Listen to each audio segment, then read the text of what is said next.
Hello everyone, Shreyas ব্লগে তোমাদের আবারও স্বাগত জানাই।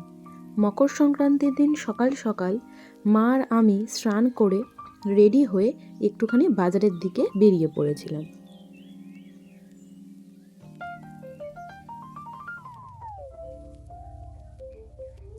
মিষ্টির দোকানে গিয়ে দেখি কি সুন্দর করে পাটিসাপটা তৈরি করা হচ্ছে। আবার দোকানে বলেছিল অনেক পাটিসাপটার অর্ডার এসেছে, কারণ মকর সংক্রান্তির দিন পাটিসাপটা হবে না, পিঠে পুলি হবে না, তা কি কখনো হয়? পাটিসাপটা তৈরি হওয়া দেখতে দেখতে আমরা দোকান থেকে অনেকগুলো মিষ্টি নিয়ে নিয়েছিলাম পুজোর জন্য। রসের মিষ্টি ছিল, ছানার মিষ্টি ছিল, তারপর গুড়েরও কিছু মিষ্টি নিয়ে নিয়েছিলাম। আর পায়েস তৈরি করার জন্য মা এখান থেকে একটু গুড় নিয়ে গেছিলো।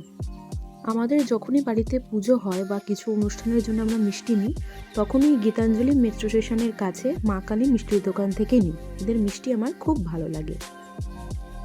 মিষ্টি কিনে নেওয়ার পর আমরা চলে এসেছিলাম স্পেন্সার্সে একটু টুকিটাকি বিস্কুট কিনতে, তারপর মায়ের কিছু কিছু কেনাকাটি ছিল আর দুধ কিনতে।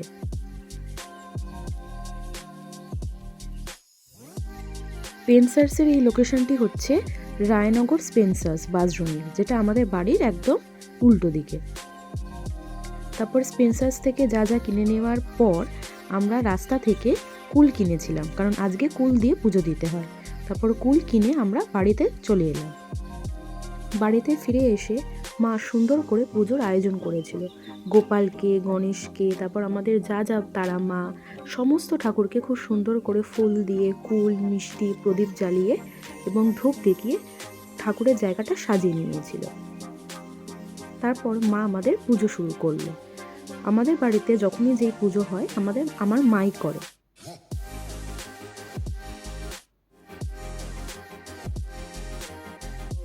প্রদীপ দেখিয়ে, ধূপ ধুনো জ্বালিয়ে, ঘণ্টা কাসর বাজিয়ে আর শাঁখ বাজিয়ে মা মকর সংক্রান্তির পুজোটা খুব সুন্দর করে শেষ করেছিল।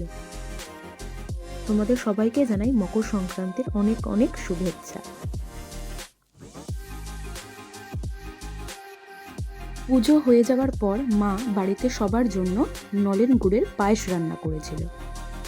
মকর সংক্রান্তির এই ব্লগটি আজকে এই পর্যন্তই থাকলো। ভালো লাগলে একটি লাইক এবং সাবস্ক্রাইব করে দিও। বড়দের প্রণাম এবং ছোটদের ভালোবাসা জানাই।